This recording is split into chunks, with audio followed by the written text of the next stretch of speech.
Olá, bem-vindos a mais uma análise aqui no Deep Dive. Hoje o nosso tema é a tal da inteligência artificial no mundo jurídico. Mas antes que alguém pense, não, de novo essa conversa, eu garanto, o nosso ângulo hoje é bem diferente. A gente não vai discutir se o robô vai sentar na cadeira do advogado. A conversa é sobre algo muito mais, imediato, né? Porque, mesmo com tanta gente usando, a produtividade parece que não decola. Exato. É uma pergunta que está na cabeça de todo mundo. E para nos guiar, a gente tem um material excelente. É um artigo do André Medeiros, da Advoco Brasil. O título já é uma provocação. A segunda onda da IA no direito. Um ótimo título. E a promessa do texto é justamente essa. Diagnosticar porque essa primeira onda, a de agora, está sendo um banho de água fria para a maioria dos escritórios. E é um diagnóstico muito preciso. O artigo parte de uma constatação que, olha, todo mundo do meio sente na pele. Em 2023, teve aquela explosão de curiosidade. Milhões de advogados abriram o ChatGPT pela primeira vez. A promessa de uma revolução estava no ar. Mas, na prática, o que aconteceu de verdade? Pois é. Para a maioria, quase nada. A tecnologia ficou ali na borda, tipo um brinquedo novo que ninguém sabe direito como encaixar no trabalho de verdade. E o André Medeiros dá um nome para isso, né? A primeira onda, o que caracteriza essa fase, exatamente. Ele usa uma imagem que eu achei perfeita, a do Google turbinado. Google turbinado, gostei. É isso. O advogado da primeira onda trata a IA como uma ferramenta de busca mais sofisticada. Ele faz uma pergunta isolada, tipo, me dê 5 julgados sobre o tema X. Copia a resposta, cola num documento, faz uns ajustes e pronto. É um uso pontual. É um uso reativo pontual. Não tem uma integração real com os processos do escritório, sabe? É como ter uma furadeira de impacto e usar só para pendurar um quadro na parede. Ótima analogia. E isso nos leva ao ponto central do problema, que o artigo chama de paradoxo da adoção versus produtividade. Isso. Os números que ele cita são impressionantes. São mesmo. Uma pesquisa mostra que 78% dos advogados já experimentaram alguma IA. É um número altíssimo. Quase todo mundo. Mas aqui vem o soco, né? Apenas 12% relatam ganhos de produtividade acima de 20%. É um abismo. Essa distância entre brincar com a ferramenta e realmente extrair valor dela é o que o artigo se propõe a cruzar. Exatamente. A missão que o texto se impõe é mostrar como sair dessa fase de testes aleatórios e entrar na tal segunda onda, que é a onda da estratégia. E a grande virada, o ponto de inflexão, está na pergunta que o profissional se faz. Vamos detalhar isso. Qual é a diferença fundamental entre as perguntas de cada onda? Olha, a pergunta da primeira onda é movida pela curiosidade. O que essa ferramenta de IA consegue fazer? É uma exploração da tecnologia em si.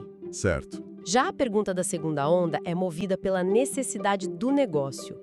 Como eu posso usar a IA para automatizar todas as tarefas operacionais do meu escritório? Nossa, a escala é outra. Completamente. Sai do o que ela faz para o que eu preciso que ela faça por mim. Tem uma analogia no texto que me pareceu quase dolorosa de tão precisa. Qual delas? A do advogado que passa 3 horas testando prompts diferentes para tentar economizar 30 minutos de trabalho. Essa é clássica e revela uma armadilha muito comum, a da produtividade performática. Produtividade performática?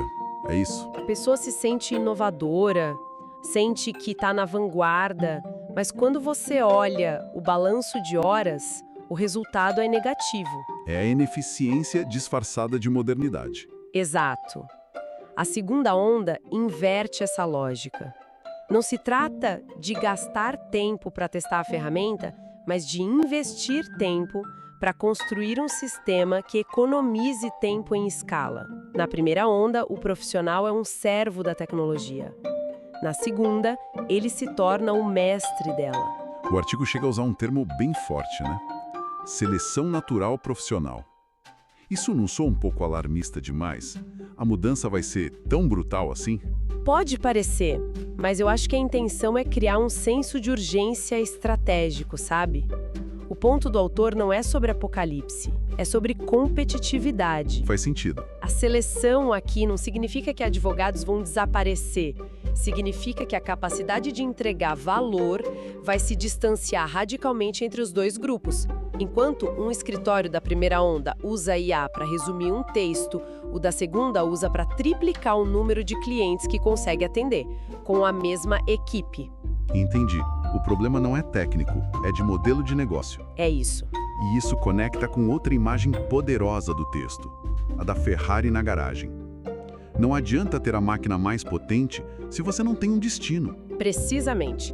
Saber criar prompts mirabolantes sem ter clareza sobre qual processo do escritório precisa ser otimizado é, assim, inútil. É a velocidade sem direção. Perfeito. Por isso a frase de efeito do artigo é tão boa. Destino antes de velocidade. Primeiro, você precisa saber para onde quer ir. Qual é o seu maior gargalo? Onde seu time perde mais tempo? Onde os erros mais acontecem? Só depois de ter esse mapa é que você vai escolher o veículo. A maioria está fazendo o contrário. Compra a Ferrari e depois fica rodando no quarteirão para ver o que encontra. Exatamente. Ok, então o diagnóstico está claro. O gargalo não é a tecnologia, é a falta de um mapa. E é aí que o trabalho do André Medeiros fica realmente prático. Ele não só aponta o problema, mas oferece um método para resolvê-lo, certo? Um protocolo de autodiagnóstico. Exato. E o mais interessante é que é algo simples, projetado para durar de 25 a 30 minutos. A ideia é tirar a discussão no campo abstrato e transformar em ação imediata. E começa com um exercício individual. Vamos guiar quem nos ouve por esses passos, então. Como funciona na prática? Vamos imaginar um pequeno escritório, talvez, de direito do consumidor, para deixar a coisa mais concreta. Ótima ideia. O passo 1 é o autodiagnóstico individual. A instrução é: liste 3 situações da sua última semana de trabalho que se encaixem em 5 categorias. Ok. Vamos ao nosso exemplo. Um advogado desse escritório poderia listar 1. Primeiro, repetição. Tive que preencher os dados do cliente nome, CPF, endereço em 3 documentos diferentes para o mesmo caso: procuração, contrato e petição inicial. Super comum. Segundo, tempo perdido. Passei 2 horas procurando jurisprudência no site do TJ de São Paulo e no do STJ sobre negativação indevida. Os sistemas de busca são ruins e tive que abrir dezenas de acórdãos inúteis. A dor de todo advogado. E terceiro, qualidade inconsistente. Na segunda-feira, escrevi uma notificação extrajudicial ótima. Na sexta, cansado, escrevi outra para um caso parecido e ficou bem mais fraca. A qualidade depende do meu humor. Perfeito. Já temos aí um mapa dos problemas. Qual é o próximo passo para transformar isso numa solução? O passo 2 é a classificação de automatizabilidade. Para cada uma dessas 3 tarefas, você responde a 3 perguntas com sim ou não. Certo. Quais são? A primeira, a tarefa tem uma regra clara? A segunda, ela usa sempre os mesmos dados ou fontes? E a terceira, que é a mais reveladora, poderia ser feita às 3 horas da manhã sem a minha presença? Gostei dessa última. Vamos aplicar ao nosso exemplo. Para a tarefa de preencher os dados do cliente. Tem regra clara? Sim. O campo nome sempre recebe o nome do cliente. Usa os mesmos dados? Sim, de uma ficha de cadastro. Poderia ser feita às 3 da manhã? Sim. 3 sim. Isso sinaliza o quê? Alta prioridade para automação. É o candidato perfeito. Agora, a busca de jurisprudência. Tem regra clara? Mais ou menos. Usa as mesmas fontes? Sim, os sites dos tribunais. Poderia ser feita às 3 da manhã? Sim, talvez 2 sims e 1 mais ou menos. E a redação da notificação?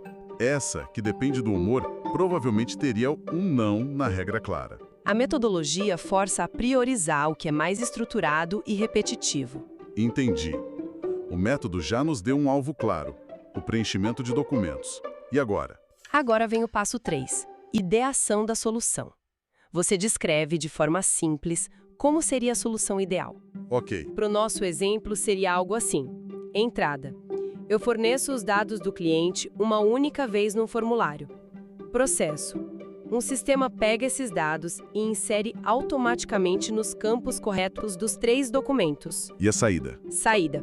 Os 3 documentos prontos para revisão, em formato Word, e o mais importante, ganho estimado, economizar 15 minutos por cliente. Se o escritório atende 20 novos clientes por mês, são 5 horas de trabalho economizadas. Nossa, isso é muito poderoso. Transforma uma queixa genérica de "perco muito tempo com burocracia" num projeto concreto com resultado mensurável. E os últimos passos? O passo 4 é a validação com pares. Apresente essa ideia a um colega. Se ele entender de primeira, ótimo. Se ele fizer muitas perguntas, talvez sua ideia não esteja clara o suficiente. É um teste de estresse para o raciocínio. Exato. E, por fim, o passo 5 é a priorização estratégica. Se o exercício for feito em equipe, o grupo vota nas ideias com maior impacto para o escritório. E no fim desse processo de 30 minutos, o profissional sai com o quê, exatamente? Ele sai com o plano de ação. Ele para de ser um caçador de ferramentas e se torna um mapeador de necessidades. Boa definição. E essa, segundo o artigo, é a frase que define a transição da primeira para a segunda onda. Amadores buscam ferramentas, profissionais mapeiam necessidades. A IA deixa de ser um assunto de tecnologia e vira um assunto de gestão. Exatamente. Para consolidar essa nova mentalidade, o autor propõe o que ele chama de 6 pilares do advogado de segunda onda. Não precisa listar todos, mas quais se destacam para você? Olha, 2 me parecem fundamentais. O primeiro é a revisão humana. O texto insiste que a IA não substitui o julgamento jurídico, ela o potencializa. Isso é importante reforçar. Muito. A automação é para tarefa operacional, para o trabalho que não exige criatividade ou análise crítica. Isso libera o advogado para ser mais estratégico. A mentalidade é de confiança, mas com verificação. A responsabilidade final é sempre do profissional. E o segundo pilar que te chamou a atenção? Iteração contínua. A segunda onda não é um projeto com data para acabar. É a implementação de uma nova forma de trabalhar. É um ciclo contínuo de mapear, automatizar, medir o resultado, aprender e refinar o processo. O sistema que você cria hoje pode ser melhorado daqui a 3 meses. É uma mudança de cultura, não a adoção de um software. E no final do artigo, para realmente mexer com quem ainda está hesitando, o autor lança umas provocações que são quase um soco no estômago, no bom sentido. Sim, ele é bom nisso. A minha favorita foi o teste das 3 da manhã. Essa ideia de que se a tarefa pode ser feita às 3 da manhã sem você, por que você ainda faz ela às 15 horas? É de uma simplicidade demolidora, não acha? É brilhante. É brilhante porque expõe o absurdo de continuarmos a fazer trabalho de robô. É uma pergunta que força uma autoavaliação brutalmente honesta. Totalmente. Outra provocação na mesma linha é a da seleção natural, que a gente já comentou. Seus concorrentes já atendem 3 vezes mais clientes com a mesma equipe. A pergunta não é se você vai mudar, é quando. O tom é muito eficaz. Porque não é sobre medo, é sobre oportunidade. Ele não diz mude ou morra. Ele diz, olha o que você está deixando na mesa ao não mudar. Chegamos então à conclusão do artigo. O que o André Medeiros prevê para os próximos meses? Ele prevê uma bifurcação clara no mercado. De um lado, os advogados de primeira onda, que vão continuar testando prompts aleatórios, reclamando que a IA é superestimada e vendo a produtividade estagnada. Do outro, os advogados de segunda onda, que usarão um método como o que descrevemos para construir sistemas que multiplicam sua capacidade de entrega. A diferença competitiva entre esses 2 grupos, segundo ele, vai se tornar gritante em muito pouco tempo. E o artigo termina com aquela pergunta que amarra tudo. Voltando à analogia da Ferrari, certo? Exato. Ele fecha deixando a responsabilidade com o leitor. A Ferrari está na garagem. Você já sabe para onde quer ir? É uma conclusão perfeita. É porque resume a tese central. A tecnologia é o de menos. A questão é ter clareza de propósito e de estratégia. Resumindo nossa conversa, então, a grande lição do artigo do André Medeiros é que a revolução da IA no direito é, antes de tudo, uma revolução de gestão. É sobre olhar para dentro, para os próprios processos, antes de se encantar com a tecnologia lá fora. Perfeitamente colocado. E isso me deixa com uma reflexão final, sabe? Uma provocação que talvez avance um passo além do que o artigo propõe. Interessante. O método que a gente analisou é genial para otimizar o que já fazemos, para nos tornarmos mais eficientes nas tarefas de hoje. Certo. Onde você quer chegar com isso? A metodologia nos ajuda a responder como podemos fazer o nosso trabalho atual mais rápido e com menos erros. Mas depois de automatizar o preenchimento de petições, a busca de jurisprudência, a gestão de prazos, depois de liberar, digamos, 30% ou 40% do tempo da sua equipe, uma nova pergunta, muito mais profunda, emerge. E qual seria? A pergunta é: o que nós faremos com todo esse tempo estratégico que foi reconquistado?